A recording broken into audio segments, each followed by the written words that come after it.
Hello learners, welcome to Pallavi's English classroom.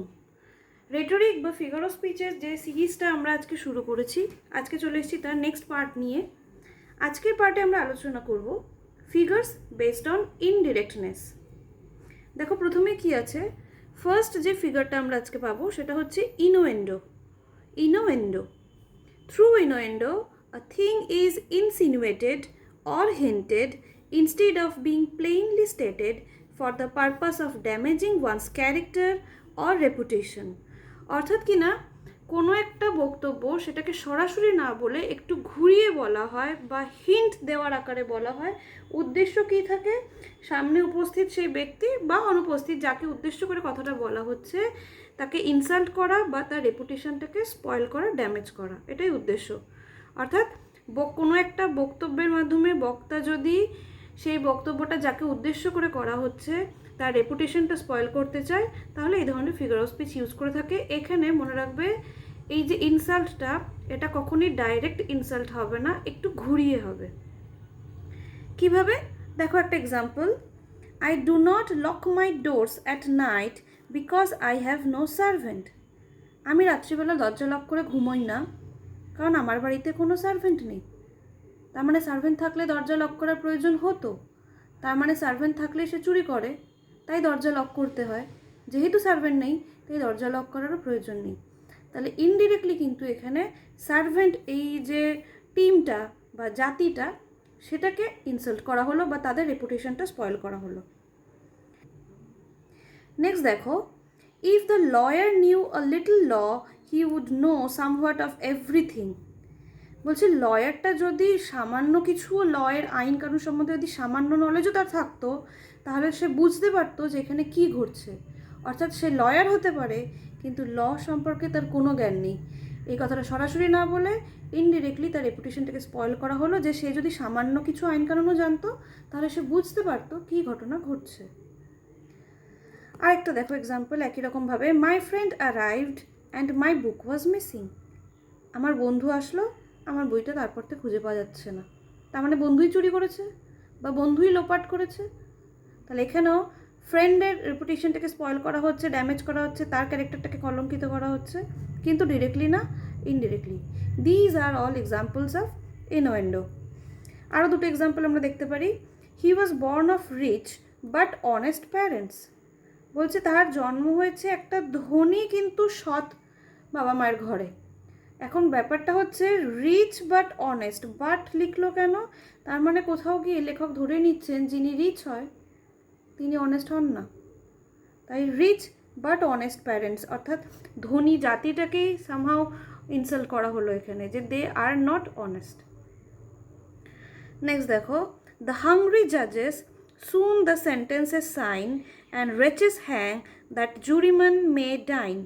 এটা Alexander পোপের লেখা একটা মক এপিকের লাইন, যেখানে কিনা আলেকজান্ডার পোপ তৎকালীন যে সমস্ত সো কল্ড অনারারি জাজেসরা ছিলেন তাদের জাজমেন্ট দেওয়া বা তাদের ক্যারেক্টার সেটাকে এখানে মক করছেন বা ব্যঙ্গ করছেন।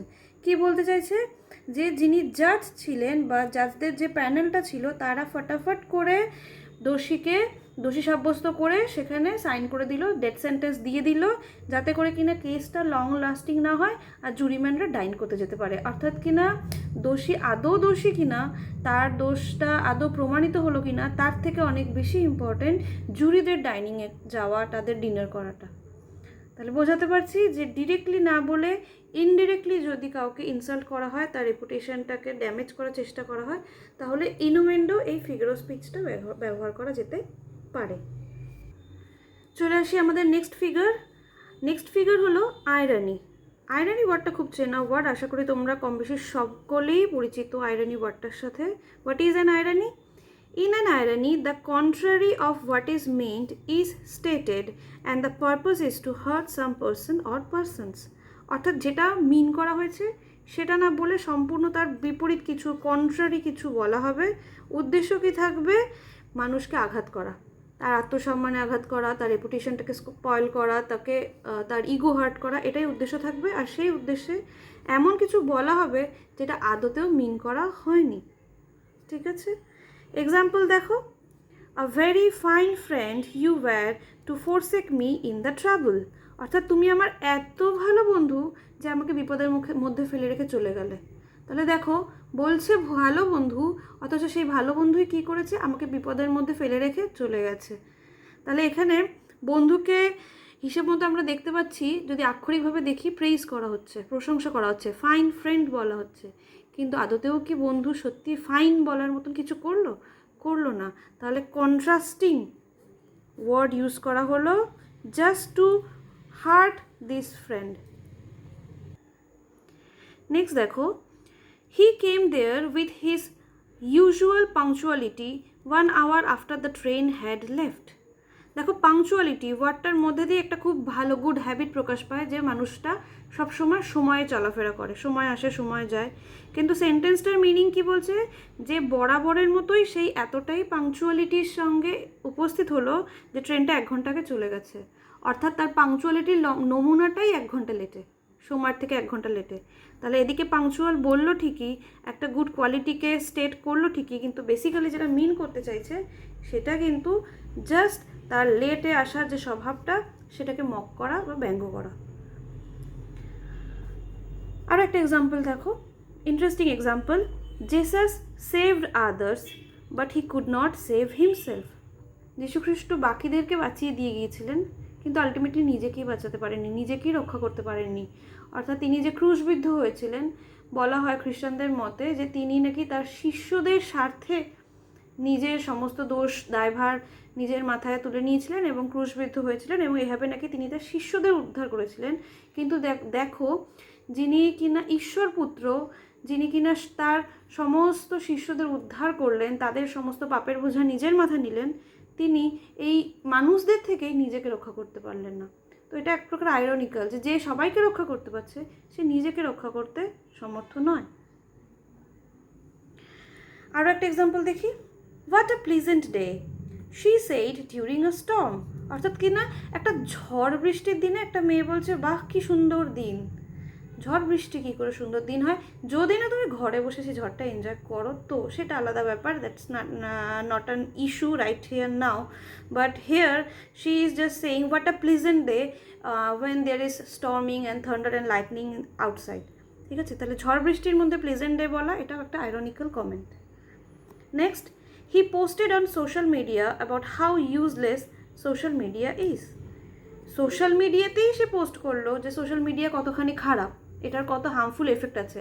এবার সেই হার্মফুল এফেক্টগুলো কী সেটা জানার জন্য আমাকে সেই সোশ্যাল মিডিয়ারই দ্বারস্থ হতে হবে। অর্থাৎ যেটা ইউজলেস, যেটা ইউজ করা উচিত নয়, সেটা কেন খারাপ, সেটা কেন ইউজ করা উচিত নয়, সেটা জানার জন্য সেখানেই আবার যেতে হবে। তাহলে এটা again an ironical comment. And the third figure of speech to this, periphrasis. What is periphrasis? Periphrasis or circumlocution is a thing or statement is often expressed in a roundabout way. Periphrasis এর আরেকটা নাম হচ্ছে সার্কামলোকেশন। দেখো, সার্কামলোকেশন নামটা শুনেও বুঝতে পারছো আশা করি, যে এক্ষেত্রে কি হয়, কোনো একটা বক্তব্যকে যখন এক্সপ্রেস করা হয় সেটা অনেক বেশি ঘুরিয়ে পেঁচিয়ে বলা হয়। অর্থাৎ সরাসরি কোনো কথা বলা হবে না, অনেক বেশি ঘুরিয়ে কি বলে ওটাকে, অনেক বেশি গৌরচন্দ্রিকার আশ্রয় নিয়ে বলা। ঠিক আছে, এক্ষেত্রে উদ্দেশ্য কী থাকে, the only thing to be noted about it is that a fact or idea which can be expressed briefly and directly is stated in a round about way. অর্থাৎ কোনো একটা কথা সেটা সরাসরি সংক্ষিপ্তভাবে ডাইরেক্টলি বলা যেত, কিন্তু সেটাকে না বলে অনেক বেশি ঘুরিয়ে পেঁচিয়ে বলা হলো, এটাই পেরিফ্রেসিস বা সার্কামলোকিউশন।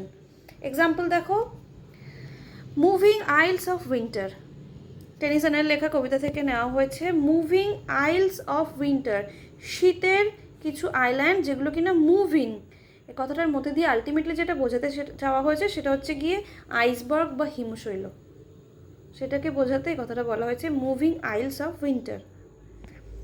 শেলির লেখা একটা বক্তব্য, যেখানে রেইনবোকে উনি ডাইরেক্টলি রেইনবো না বলে বলছেন দ্য মিলিয়ন কালার্ড বো।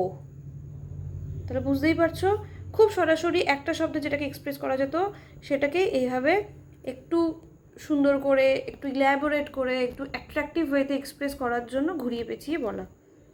যেমন দেখো, কিডস বলছেন, then felt I like some watcher of the skies. তারপরে আমার মনে হলো আমি যেন একজন স্কাই ওয়াচার। স্কাই ওয়াচার কারা হয়? অ্যাস্ট্রোনমাররা হয়। তাহলে ওয়াচার অফ দ্য স্কাই 4টে ওয়ার্ডের জায়গায় ডাইরেক্টলি অ্যাস্ট্রোনমার বলা যেত, কিন্তু বলেননি। Sometime too hot the eye of heaven shines. Shakespeare বলছেন মাঝে মধ্যে আই অফ হেভেন ভীষণ হট ওয়েতে শাইন করে, ভীষণ উত্তপ্ত হয়ে শাইন করে। আই অফ হেভেন সানকে বলা হয় ইংলিশ লিটারেচারে। Sun is equals to eye of heaven, sun is also equals to eye of day. দেখো থমাস হার্ডি বলছেন the wakening eye of day. তাহলে এই দিনের চোখ বা স্বর্গের চোখ বলতে সাধারণত আমরা সানকেই মিন করে থাকি। আশা করি 3টে ফিগারই খুব ভালোভাবে তোমাদের বোঝাতে পেরেছি। চলে এসো আজকে আমাদের লাস্ট ফিগার, ইউফিমিজম। ইউফিমিজমেও কিন্তু যেটা বলতে চাওয়া হয়েছে সেটা সরাসরি না বলে অযথা কতগুলো শব্দের আশ্রয় নেওয়া হয়। আসলে অযথা বলবো না, উদ্দেশ্য থাকে, অবশ্যই উদ্দেশ্য থাকে, কিন্তু একটা শব্দে যে আইডিয়াটা এক্সপ্রেস করা যেত সেটাকে এক্সপ্রেস করার জন্য অনেকগুলো শব্দের আশ্রয় নেওয়া হয়, একটু ঘুরিয়ে পেঁচিয়ে বলা হয়। ইউফিমিজমের ক্ষেত্রে যেটা হয় সেটা হলো a harsh or disagreeable statement is soften down and expressed in a pleasing way. অর্থাৎ খুব রুড বা খুব স্যাড কোনো নিউজ, সেটাকে যদি একটু সফটভাবে, একটু প্লিজিংভাবে, মানুষের মনকে একটু শান্তি দিয়ে যদি এক্সপ্রেস করতে চাওয়া হয় তাহলে ইউফিমিজমের আশ্রয় নেওয়া হয়। In this figure the speaker is round about in his expression, যেটা আগের ক্ষেত্রে আমরা দেখলাম পেরিফ্রেসিসের মতো, এখানেও স্পিকার কিন্তু রাউন্ড অ্যাবাউট অর্থাৎ ঘুরিয়ে পেঁচিয়ে তার এক্সপ্রেশনটাকে রাখবেন। But in this case the purpose is not to hurt somebody but to express unpleasant ideas or matters in a pleasant or agreeable manner. অর্থাৎ এখানে উদ্দেশ্য যেটা থাকবে সেটা হলো কাউকে আঘাত না করে কোনো একটা ভীষণ কঠিন সত্য কথা সেটাকে একটু সফটভাবে, একটু লাইটলি, প্লিজেন্ট ওয়েতে এক্সপ্রেস করা। The purpose is to spare one's feelings, অর্থাৎ কারোর অনুভূতিগুলোকে যদি একটু কম আঘাত দেওয়া যায় তারই চেষ্টা করা হয় ইউফিমিজমের ক্ষেত্রে। যেমন এর বাংলায় যদি উদাহরণ দিতে হয় তাহলে আমরা বলতে পারি, ধরো কেউ মারা গেছেন, তোমাদের খুব কাছের কেউ মারা গেছেন, বা যাই হোক কোথাও নিউজ পেয়েছো যে কেউ মারা গেছেন। এবার সরাসরি অমুক মারা গেছেন এই কথাটা না বলে যদি আমরা বলি সরি, তিনি পরলোক গমন করেছেন বা তিনি শেষ নিঃশ্বাস ত্যাগ করেছেন, তাই না? তাহলে এক্ষেত্রে কি হয়, মারা তো গেছেনই, সব কটা কথারই মানে মারাই গেছেন, তিনি আর এই পৃথিবীতে নেই, কিন্তু সামহাও আঘাতটা যেন একটু কম লাগে। হঠাৎ করে যে শকিং নিউজটা সেটা যেন একটু লাইট ওয়েতে, একটু মাইল্ড ওয়েতে এক্সপ্রেস করা যায়, এটাই ইউফিমিজম। দেখো কি বলছে, the bank has stopped payment. Bank payment করা বন্ধ করে দিয়েছে। কথাটা হচ্ছে ব্যাঙ্ক কি পেমেন্ট করা বন্ধ করে দেয়? যদি না ব্যাংকার তিনি ব্যাংকরাপ্ট হয়ে যান, দেউলিয়া হয়ে যান, তো সামহাও ব্যাংকার যিনি, ব্যাংকের ওনার যিনি, তিনি দেউলিয়া হয়ে গেছেন, কিন্তু এই চরম সত্যি কথাটা না বলে তার জায়গায় বলা হচ্ছে ব্যাংক পেমেন্ট করা স্টপ করে দিয়েছে। জাস্ট একটু মাইল্ড করা সিচুয়েশনটা, আর কিচ্ছু না। দেখো কোলরিজের একটা বক্তব্য, একটা line, they dropped down one by one. একে একে তাদের প্রত্যেকের পতন হলো। ড্রপ ডাউন কথাটার আসল উদ্দেশ্য যেটা সেটা হচ্ছে দে ডাইড ওয়ান বাই ওয়ান, একে একে তাদের মৃত্যু হলো। সেটাই একটু সফটলি বলা যে they dropped down one by one. বাংলায় যে এক্সাম্পলটা তোমাদের দিলাম ওটাই দেখো এখানে লেখা রয়েছে, the old lady at last breathed her last. বৃদ্ধ মহিলাটি শেষমেশ তার শেষ নিঃশ্বাস ত্যাগ করলেন, অর্থাৎ তিনি মারা গেলেন, তার মৃত্যু হলো, শি ডায়েড, এটাই একটু সফটলি বলা, দ্যাটস ইট। তো এটাই ছিল ইউফিমিজম, যেখানে কিনা কোনো ভীষণ হার্শ নিউজকে একটু প্লিজেন্ট ওয়েতে এক্সপ্রেস করা হয়। আশা করি 4টে ফিগারই খুব ক্লিয়ারলি আর ডিটেইলে তোমাদেরকে বোঝাতে পারছি, কোনো রকম কোনো ডাউট আশা করব নেই। তবু যদি কোথাও কোনো কোয়েশ্চেন থাকে অবশ্যই কমেন্ট করে আমায় জিজ্ঞাসা করতে পারো, আমি নেক্সট ভিডিওতে নিশ্চয়ই সেটাকে এলাবোরেট করে দেওয়ার চেষ্টা করব। ভিডিওটা কেমন লাগলো জানিও, ভালো লাগলে লাইক করো, বন্ধুদের সাথে শেয়ার করে তাদেরকেও দেখার সুযোগ করে দিও, আর আমার চ্যানেলটিকে সাবস্ক্রাইব করে অবশ্যই আমার পাশে থেকো। Thank you.